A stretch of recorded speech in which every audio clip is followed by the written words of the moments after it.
कुछ फसलों की रेट भी मिली, लेकिन किसानों का जो सबसे पहला पाला पड़ता है वो गांव से पड़ता है, गांव के सरपंच से पड़ता है, और आमतौर पर उनके बीच में सरपंच उन्हीं का प्रतिनिधि होता है। अभी हमारे साथ में राजस्थान सरपंच एसोसिएशन के अध्यक्ष रणधीर जी, जो खुद युवा सरपंच हैं, उनसे जानने की कोशिश करते हैं कि क्या सरकार की किसानों और कृषकों के बारे में जो योजनाएं उनका फायदा उन तक पहुंचा पाए। आप सरपंच भी हैं, सरपंच एसोसिएशन के अध्यक्ष भी हैं, किसान भी हैं। सरकार ने जितनी बातें करी, जितनी व्यवस्थाएं करने की बात करी, क्या आप तक और आपके माध्यम से नीचे तक पहुंच पाया कुछ?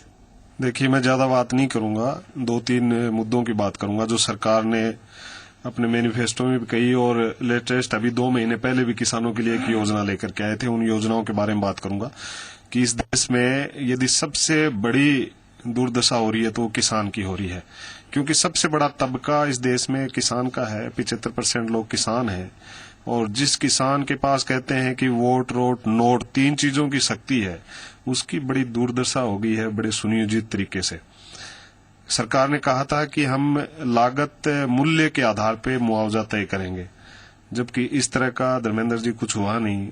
जहां अतिवृष्टि होगी या फसल खराब होगी, वहां पे इस तरह का नहीं हुआ कि जितनी लागत फसल पे आई उसके आधार पे मुआवजा दिया गया हो। नहीं, मुआवजे का जो आधार, मुआवजा तय करने का जो आधार था, सरकार ने कहा था ग्राम पंचायत को इकाई मानेंगे, लेकिन तंग हाली में और कर्ज से यहाँ किसान करीब पिछले 2 साल में 2,64,000 किसानों ने सुसाइड किया है। 2,64,000 के करीब पूरे देश में किया है। दूसरा आपके जो केंद्रीय कृषि मंत्री थे शरद पवार जी, उन्होंने तो किसान को कुशल श्रमिक मानने से इनकार कर दिया। मैं सरपंच एसोसिएशन के थ्रू उनसे मिला कि किसान को आप कुशल श्रमिक मानिए, तो मैंने उनसे सीधे सवाल किया था कि आप किसको कुशल श्रमिक मानेंगे। उन्होंने कहा कि जहां अपन बैठे हैं, जिस मकान को बनाया है, ये कुशल श्रमिक है, ठीक है जी, ये कुर्सी है, ये जिस बनाने वाला कुशल श्रमिक है, किसान नहीं है। तो मैंने कहा कि जी, जिसको अनाज बोना आता है, निकालना आता है, निराई गुड़ाई करनी आती है, आपको तो नहीं आती, तो उसको आप कुशल श्रमिक माने। और जिस दिन कुशल श्रमिक भी मानने लग जाएंगे मेरे हिसाब से, उस दिन भी काफी सारी किसान की समस्याएं हैं वो सोल्व हो जाएंगी। अभी जो लेटेस्ट सरकार ने किया है किसानों के लिए, उसकी बात करूंगा। सहकारिता के माध्यम से सरकार ने अपने होर्डिंग लगाए हैं कि हमने 15,000 करोड़ रुपए बांटे सहकारिता के माध्यम से। तो धर्मेंद्र जी, मैं बताना चाहूंगा कि इस राजस्थान में 29 लाख किसान रजिस्टर्ड हैं, और मुख्यमंत्री जी ने कहा कि हर किसान 1.5 लाख रुपए तक बिना ब्याज के ले सकता है। लगे कि नहीं लगे? लगे। तो 1.5 लाख रुपया हर किसान, यानी 29 लाख किसान है, वो 1.5 लाख रुपया लाने गया, जिसमें मैं भी शामिल हूं, कि 1.5 लाख रुपया मिलेगा उससे तक कि 1.5 लाख रुपए ले सकता है किसान। तक नहीं लिखा कहीं भी, तक कहीं भी होर्डिंग में आप दिखा दो, तक ले सकता कहीं नहीं लिखा कि 1.5 लाख रुपया किसान बिना ब्याज के ले, ये इस तरह का लिखा था। उसमें जब अंदर नियमों में गए तो पता चला कि साख सीमा, 1 बीघा की साख सीमा इन्होंने बना रखी है 2,500 रुपए।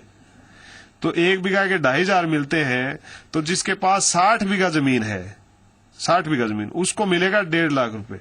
और पूरे राजस्थान में सिर्फ 2,600 किसानों को 1.5 लाख रुपए मिला।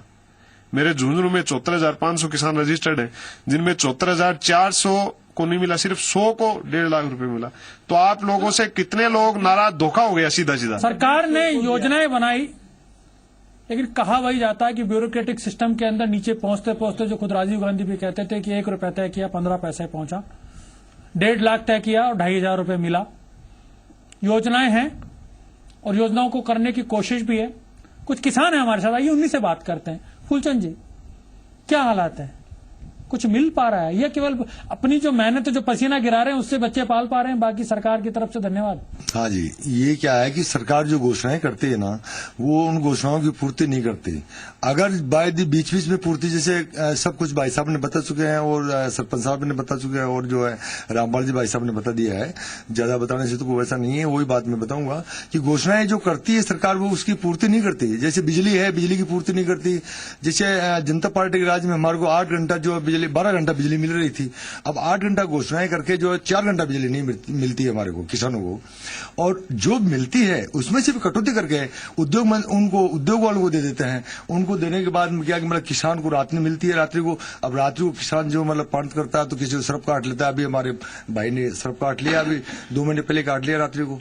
अब सिर्फ काट लेते हैं और कुछ कर लेते हैं, यानी जितना जो खर्चा करते हैं, जैसे अभी सहकारी समिति के समय में बताया है, वास्तव में ऐसा ही हुआ है कि किसी को जो है 1.5 लाख रुपए, जो दंपति थे उसको तो मतलब 1.5 लाख रुपए दिए हैं, और जो है नहीं वो 2 हजार रुपए दिए हैं। मतलब ये हर जगह ये भ्रष्टाचार जो है, इस सरकार में भ्रष्टाचार इतना हो रहा है, उसकी कोई हद नहीं है। भ्रष्टाचार की वजह से जो घोषणाएं करते हैं उसकी पूर्ति नहीं करते। अगर मान लो उसमें 1-2 पॉइंट की पूर्ति करते भी हैं तो वो जो है भ्रष्टाचार को नहीं रोकते।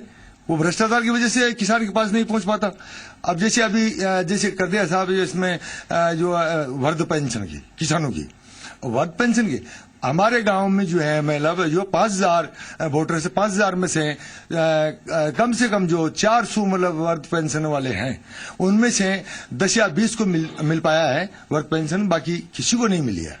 मेरे को स्वयं को नहीं मिल रही। अभी कई चक्कर लगाने पड़ रहे हैं, कई वृद्ध जो है योजनाएं हैं लेकिन उसका पालना नहीं हो पा रही। नहीं हो पा रही से क्या लग रहा है, यही हालात है? मैं धर्मेंद्र सिंह जी से पूछना चाहूंगा, जैसे सरकार ने घोषणाएं की, ग्राम पंचायत एक पूरे देश की रीढ़ की हड्डी है विकास की। हमारे को ये बताया गया था घोषणा हुई जब कि हर ग्राम पंचायत पे ये गोदाम बनाए जाएंगे, कृषि केंद्र खोले जाएंगे। क्या एक भी हुआ? इसकी क्रियान्वित हुई? एक बात। दूसरा, जैसे अभी लोन के लिए बता रहे हैं केसीसी दी जा रही है किसान को। केसीसी में उसका फसल बीमा कर दिया जाता है, किसान को सूचना नहीं देते हैं। हम पूछते हैं उन लोगों से कि 5000 रुपए किस बात के, बैंक वालों से पूछते, वो नहीं बताते। और जब फसल खराब होती है तो उसको किसान को जो पैसा दिया जाता है तो सरकार की घोषणाओं के मुताबिक दिया जाता है। सरकार अगर उस क्षेत्र को घोषित करती है अभावग्रस्त तो उसको पैसा देते हैं, नहीं बैंक मना कर देते हैं। ऐसा क्यों? किसान फसल पैदा करता है और पैदा करने के बाद में उसकी सबसे पहली जरूरत होती है उसको कीमत मिले। कीमत नहीं मिल रही है तो उसको कोई ऐसी व्यवस्था मिले जहां पर कि वो अपनी फसल को रख सके। कोल्ड स्टोरेज की व्यवस्था है उसके लिए बहुत जरूरी होती है। जो नकदी की फसलें हैं, चाहे जो सब्जियां हैं और बाकी की कोल्ड स्टोरेज, उनकी क्या हालात है, क्योंकि वो बहुत जरूरी है इस देश की कृषि को बचाने के लिए। उस पर भी हम चर्चा करेंगे। अभी हम रुकेंगे छोटे से ब्रेक के लिए। ब्रेक के बाद आकर के जानने की कोशिश करेंगे कि प्रदेश में कोल्ड स्टोरेज और भंडारण के क्या हालात हैं।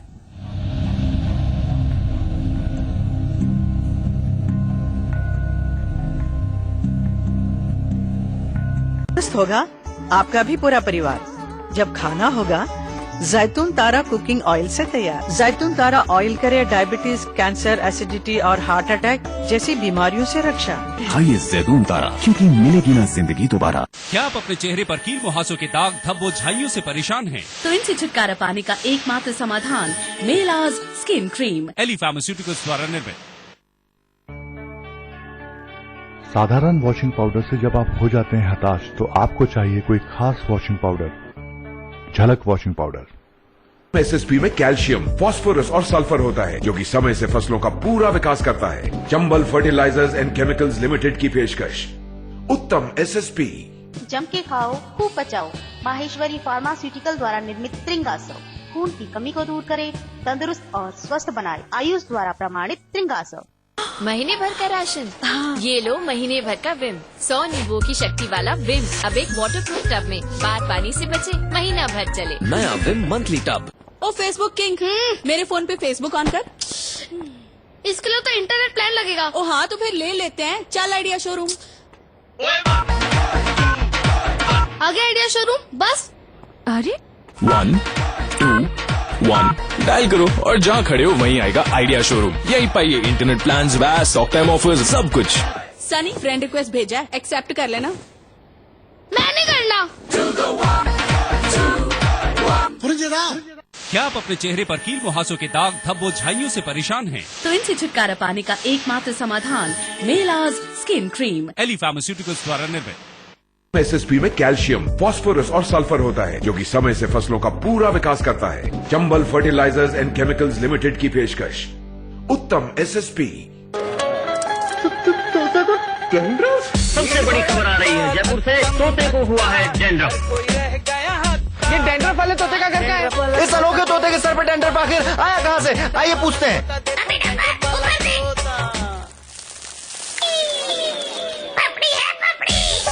दीवारों पे पपड़ी से परेशान? पेंटिंग से पहले लगाइए बिरला व्हाइट वॉल केयर पट्टी, जो रखे दीवारों को नमी से सुरक्षित, यानी पपड़ी की छुट्टी।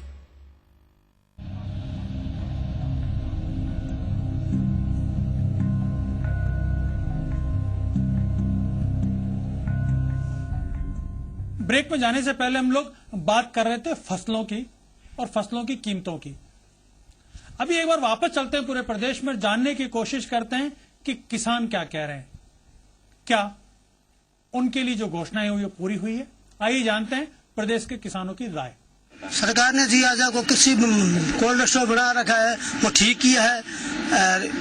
किसानों के लिए जब कुछ किया है तो वो तो अभी तो ठीक किया है। सरकार तो ठीक है, पर किसान ने कुछ नहीं मिलता है और बड़ी बड़ी बातें करते हैं सरकार और कहीं नहीं मिलता है। जो सरकार ने अभी कृषि उद्योग के लिए जो भी स्टोरेज, कोल्ड स्टोरेज वगैरह बनवाए हैं, उसके हिसाब से इन्होंने, सरकार ने बहुत ही अच्छा काम किया है। प्रदेश का किसान फसल पैदा करने के बाद में उचित मूल्य को लेकर के अपनी बात कह रहा है, कृषि मंडियों के हालात पे अपने स्थिति को बयां कर रहा है। फसल पैदा हो गई, कीमत के लिए इंतजार करना है तो उसको भंडारण की व्यवस्था नहीं है, कोल्ड स्टोरेज नहीं है। अभी हमारे साथ कोल्ड स्टोरेज एसोसिएशन के सुमित जी आई, उनसे जानने की कोशिश करते हैं क्या हालात हैं। क्या प्रदेश के अंदर इतनी व्यवस्थाएं हैं कि जो अगर फसल हो भी गई बढ़िया, तो आप कोल्ड स्टोरेज के अंदर सरकार की तरफ से कोई फैसिलिटी, कोई सब्सिडी, कुछ व्यवस्थाएं है? नहीं जी, सरकार की तरफ से कोई फैसिलिटी नहीं है, बल्कि हम तो ये भी निवेदन करने थे कि जो ये अपने FCI, food corporation of India है, ये जो इतना अनाज इनका सड़ा गला रहता है और हमारे आधे से ज्यादा कोल्ड स्टोरेज खाली रहते हैं, तो हम कम कीमत के रियायती पे हम उसको ले सकते हैं और अपने कोल्ड स्टोरेज में कर सकते हैं, लेकिन हमें अब तक कोई ढंग का आश्वासन नहीं मिला। दूसरा मैं ये कहना चाहूंगा कि अगर हमारे बिजली में हमें रियायत मिले तो उस रियायत से आगे चल करके जो भी आप किराने का सामान या फसल या फल सब्जी जो रखेंगे, उसकी लागत भी आगे चल के कस्टमर को या कंज्यूमर को कम पड़ेगी। कीमत की बात आती है, किसान के भंडारण उसके लिए चाहिए होता है। आप बीज के निगम के आप अध्यक्ष हैं, बीजों की बीज की बात आती है, बीज नहीं मिल रहा उनको, उर्वरक नहीं मिल रहा। इस पूरी डिबेट के दौरान लोगों की तरफ से क्या लग रहा है, सरकार की तरफ से प्रयास हुए लेकिन ब्यूरोक्रेटिक सिस्टम ने फेल कर दिया या प्रयास ही नहीं हुए? देखिए पुरुषोत्तम जी, राजस्थान सरकार ने इस बार 5 साल में सबसे ज्यादा, मैंने पहले भी कहा कि जो सेंट्रल में रखा है वो किसान को रखा है। और ये आंकड़े बता रहे हैं, रामपाल जी जाट विद्वान आदमी हैं, जो हमारे पास गत सरकार की जो किसानों के लिए सरकार ने जो कुल खर्चा किया, ये 807.19 करोड़ रुपए वार्षिक योजना में कुल व्यय सरकार का, वसुंधरा जी की जो सरकार 5 साल रही उनका ये खर्चा था। वर्तमान सरकार 5 गुना यानी 3,999.25 किसानों के लिए जो वार्षिक योजना कुल व्यय जो है, ये इस सरकार ने यानी 4,000 करोड़ रुपए का प्रोविजन हमने किसानों के लिए किया है। और कौन कौन से खास हमारी सरकार के कोई कमी निकालने के लिए, वैसे तो रामपाल जी जिम्मेदार आदमी हैं, किसानों से जुड़े हुए हैं और आपकी ज्ञान की गहराई के ऊपर तो मैं कोई कमेंट नहीं कर सकता, लेकिन ये बात सही है कि अशोक गहलोत जी किसान हैं, किसान के बेटे हैं, वसुंधरा जी एक अलग एलीट क्लास की हैं। तो मैं समझता हूं जितना ज्ञान किसान, जितना ज्ञान खेती का और जितना ज्ञान खेती का, मैं एक बहुत छोटे घर का लड़का हूं, मैं आप लोग बिरादरी हैं सब, मैं आपसे आपको ये दावा, मैं पैंट शर्ट पहन रखी है, इसलिए प्राइमा फेसी आपको लगता होगा कि खेती के बारे में जानकारी इनको कम होगी। मैं आपसे एक सवाल तो मैं जो कह रहा हूं कि और करप्शन की भी जो बात करी हमने हर चीज में, और इस बजट का जो मेरे पास रिकॉर्ड है सारा, कि बजट में जो घोषणाएं हमने की, बजट की घोषणा को इम्प्लीमेंट करने के लिए, एग्जीक्यूट करने के लिए इतना मतलब सेंसिटिव रूप में इस सरकार ने काम किया, पहल की।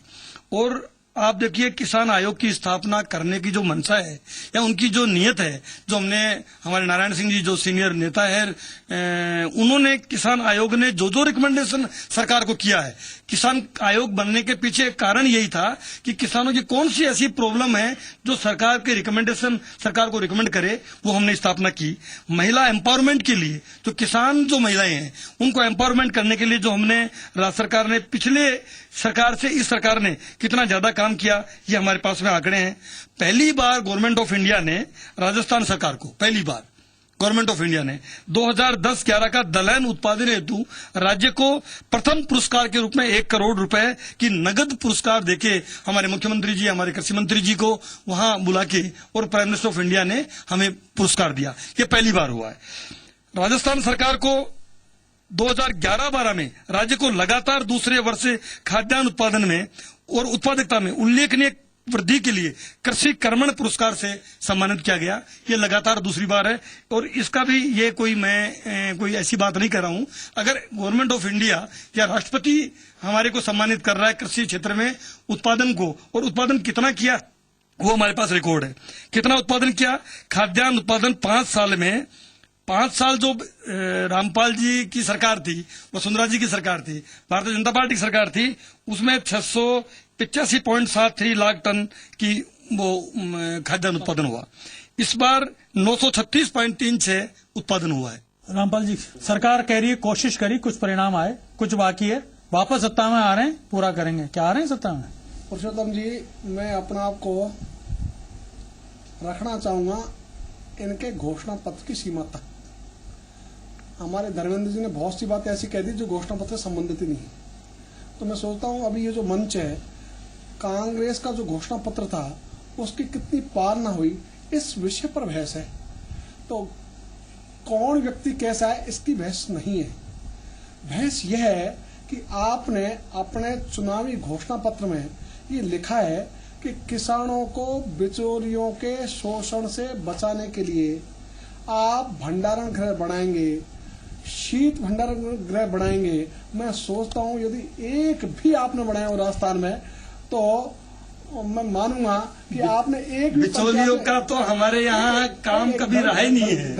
बिचौलियों का काम भी पूर्व सरकार के टाइम में हुआ है। दूसरा, ये जो आपने घोषणा की, आपने घोषणा पत्र में, उसकी पालना आपने नहीं की, इसमें आपको 0 नंबर दिया जाएगा, इससे ज्यादा नंबर नहीं मिल सकता। फसल बीमा का क्या किया आपने? फसल बीमा को लेकर बहुत बात हो रही है। मैं पूरी बात कर दूं। फसल बीमा, आपने ये कहा आपके घोषणा पत्र में जी कि अभी तक फसल बीमा की जो इकाई है, पढ़ लें आप, उसमें तहसील स्तर है, उसको आप ग्राम पंचायत बढ़ाएंगे तो इकाई ग्राम पंचायत होगी। हमारा तो कहना है ग्राम पंचायत क्यों, बीमा होना चाहिए, जो प्रीमियम दे उसको बीमा दो, तो प्रीमियम आधारित बीमा दो भाई। आपने ग्राम पंचायत की बात कही तो ग्राम पंचायत को आपने अब तक पूरे 5 साल में इकाई बढ़ाई हो तो बता दो। तो जिन किसानों से आप जबरन बिना उनकी इच्छा के पैसे वसूल करते हो और फिर जब बीमा देने का नंबर आता है उनको बीमा दे नहीं पाते हो, इससे बुरी स्थिति क्या होगी। और राजस्थान में डेजर्ट कृषि, जो डेजर्ट कृषि है, डेजर्ट कृषि के मामले में तत्काल जवाब दे दूं बीमा के बारे में। जो बीमा क्या कि 2 तरह के बीमा होते हैं। एक तो राष्ट्रीय कृषि बीमा योजना है और दूसरा मौसम आधारित फसल बीमा योजना है। तो पिछली सरकार में जो राष्ट्रीय कृषि बीमा योजना में कुल बीमित कृषक संख्या थी वो 36.71 थी। इस बार इस सरकार ने 56, ये मैं नहीं कह रहा हूं, ये सरकार के आंकड़े, आपकी मैं सेवा में पेश भी करूंगा, 52.64 लाख किसानों को हमने बीमा किया। प्रीमियम भुगतान राशि, वही कर रहा हूं, प्रीमियम भुगतान राशि 102, ये वो तो आप वो तो भुगतान राशि कितनी रहेगी? आप मेरी भुगतान राशि बोल रहा हूँ, भुगतान राशि बता रहा हूँ। प्रीमियम भुगतान राशि 102.49 करोड़ की पिछली 5 साल की सरकार यानी भाजपा की सरकार यानी आपकी सरकार ने किया। हमने 190 दिया क्या क्षतिपूर्ति बताओ? 190.93 करोड़ क्षतिपूर्ति बताओ। कुल क्षतिपूर्ति 1700। एक मिनट किसान लाठियां खा रहे हैं। आप मेरी बात सुनो सर। ये रामपाल जी 1 मिनट सुने, अपन आप अपनी बात रखें, मैं मेरी बात रख रहा हूं। कुल क्षतिपूर्ति राशि 1773.70 करोड़ रुपए हमने दी है किसानों को। अच्छा, दूसरा आंकड़े नहीं,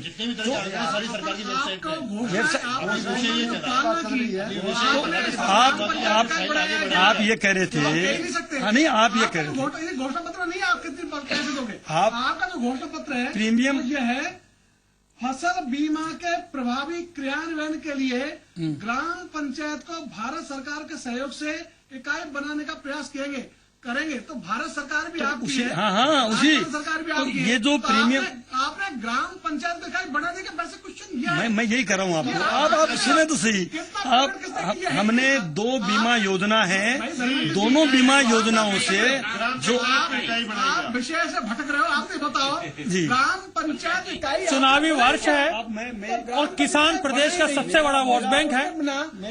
अगर उस पर चर्चा होगी तो चर्चा में गर्मी भी होगी, आंकड़े भी आएंगे मेरा निवेदन और विरोध के अंदर तर्क भी आएंगे। मेरा एक ऐतराज, हाँ, सरकार की तरफ से लगभग 1800 करोड़ का मुआवजा फसल बीमा के तौर पे दिए जाने की बात की जा रही है।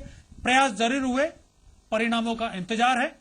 आपकी आवाज में आज कृषि और किसानों के मुद्दे पर चर्चा इतनी ही। अगली बार नए मुद्दे, नए मेहमानों के साथ हम होंगे आपके बीच में, आपकी आवाज को लेकर।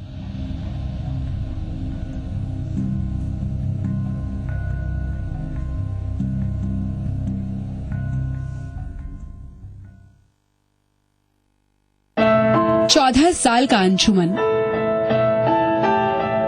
10 साल की मनस्वी, इन सब की जान आप में से ही किसी ने बचाई है। आप में से ही किसी के खून के चंद कतरों ने इन्हें मौत के मुंह से वापस निकाला है।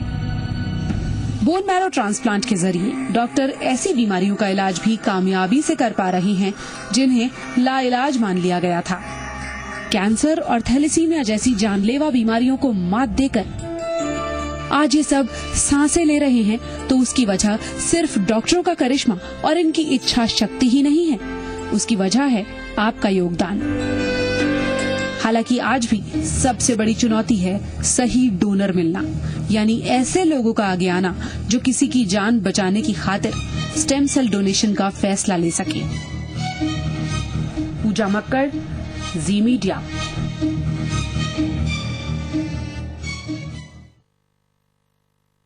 होगा आपका भी पूरा परिवार जब खाना होगा जैतून तारा कुकिंग ऑयल से तैयार। जैतून तारा ऑयल करे डायबिटीज, कैंसर, एसिडिटी और हार्ट अटैक जैसी बीमारियों से रक्षा। खाइए जैतून तारा, क्योंकि मिलेगी ना जिंदगी दोबारा। क्या आप अपने चेहरे पर कील मुहासों के दाग, धब्बों, झाइयों से परेशान हैं? तो इनसे छुटकारा पाने का एकमात्र समाधान Melaz skin cream, Ely pharmaceuticals द्वारा निर्मित।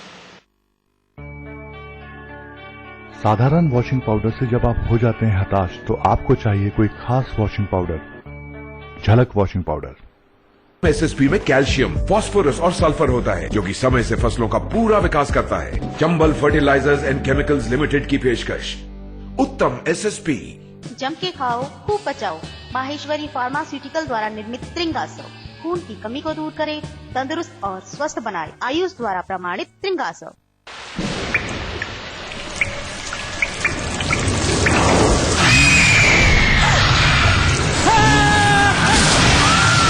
अगर सीमेंट जंग रोधक न हो तो जानलेवा हो सकता है।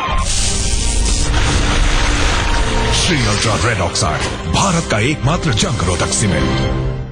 क्या आप अपना डव शैम्पू लौटाएंगी? No chance. डव लौटाना मतलब हेयर फॉल का लौटाना। हेयर फॉल मतलब हेयर डैमेज। नया डव दे 50% ज्यादा पोषण, डैमेज बालों को रिपेयर करे। अपना डव लौटाओ। कभी नहीं। नया डव शैम्पू आपके बालों के लिए अनमोल है। चिकनाई हटाने में कौन है सबसे तेज? ये साधारण बार या नया विम बार? स्टार्ट। नए विम बार में पूरे 100 नींबुओं की शक्ति है। ये औरों की तरह स्लो मोशन में नहीं धोता। वाह, चिकनाई हटाए सबसे तेज 100 नींबू की शक्ति वाला नया विम बार।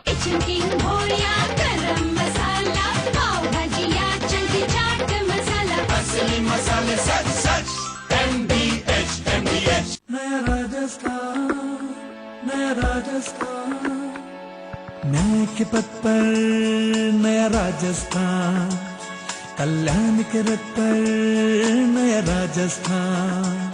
हाँ, मान और सम्मान है बढ़ता, जाति जाति और वर्ग वर्ग, पिछड़ों के उत्थान से समता, भांति भांति के नारी नर। प्रदेश के सर्वांगीण विकास और आम आदमी के सामाजिक उत्थान के लिए राज्य सरकार ने सरकारी योजनाओं और कार्यक्रमों की दिशा राज्य के कमजोर वर्ग की ओर मोड़ते हुए किए कई संवेदनशील प्रयास। माता पिता व वरिष्ठ नागरिकों की देखभाल सुनिश्चित करने के लिए राज्य में भरण पोषण अधिनियम 2010 लागू करने के साथ ही 75 वर्ष से अधिक आयु के वृद्ध, विशेष योग्यजन एवं विधवाओं के लिए में मासिक पेंशन 400 रूपए से बढ़ाकर 750 रूपए और 75 वर्ष से कम आयु के पात्र व्यक्तियों के लिए 500 रूपए की पेंशन। विशेष योग्य जनों की समस्याओं को देखते हुए राज्य में पहली बार नीति बनाते हुए विशेष योग्य जन निदेशालय की स्थापना करने के साथ ही राज्य के ग्रामीण और शहरी क्षेत्र में निवास करने वाले विशेष योग्य जनों का पहली बार घर घर जाकर सर्वे करवाते हुए 2,94,000 विशेष योग्य जनों को किए प्रमाण पत्र जारी। SC,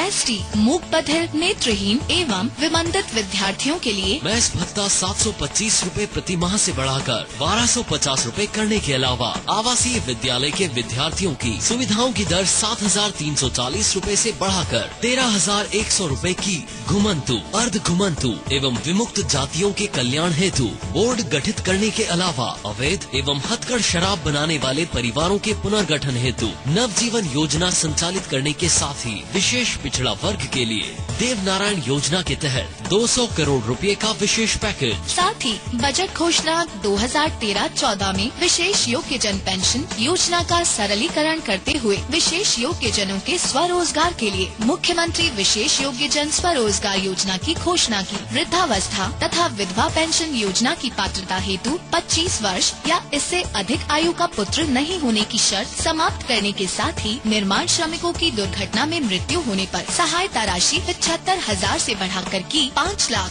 बढ़ती क्षमता नया राजस्थान, समृद्ध है जनता नया राजस्थान। हुंकारों से महलों की नींव उखड़ जाती है, सांसों के बल से ताज हवा में उड़ जाता है। जनता की रोके राह समय में ताब कहां, वो जिधर चाहती काल उधर ही मुड़ जाता है। भारत भाग्य विधाता, लोकतंत्र का मेकओवर। देखिए हर रात 10 बजे जी मीडिया पर।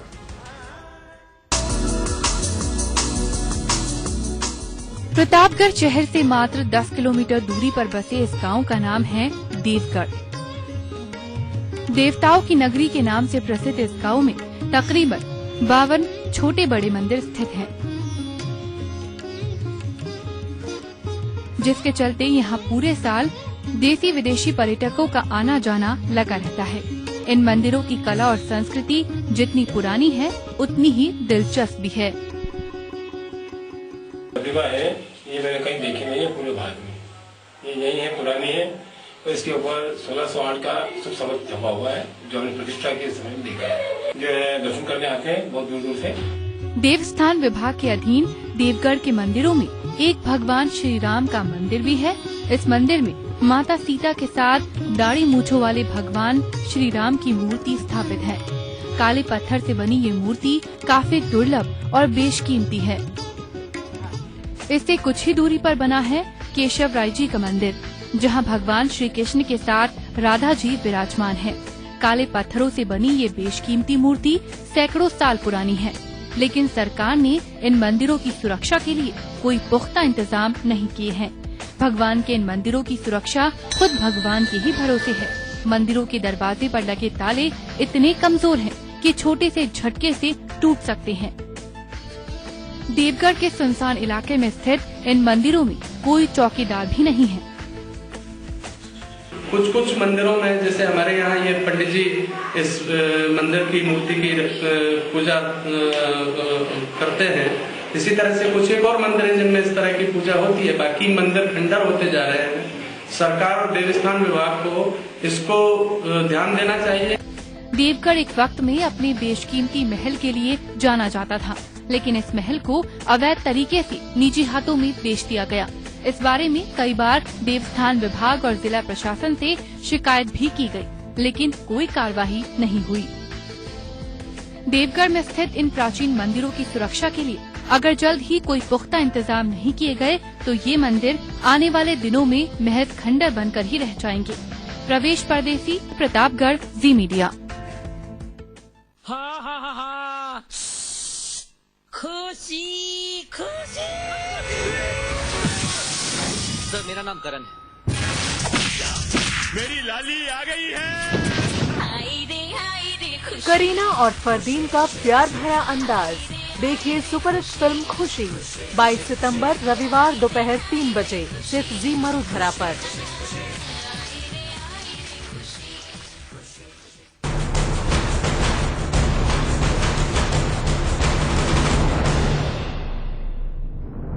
जी राजस्थान प्लस, मेरी शान मेरा अभिमान।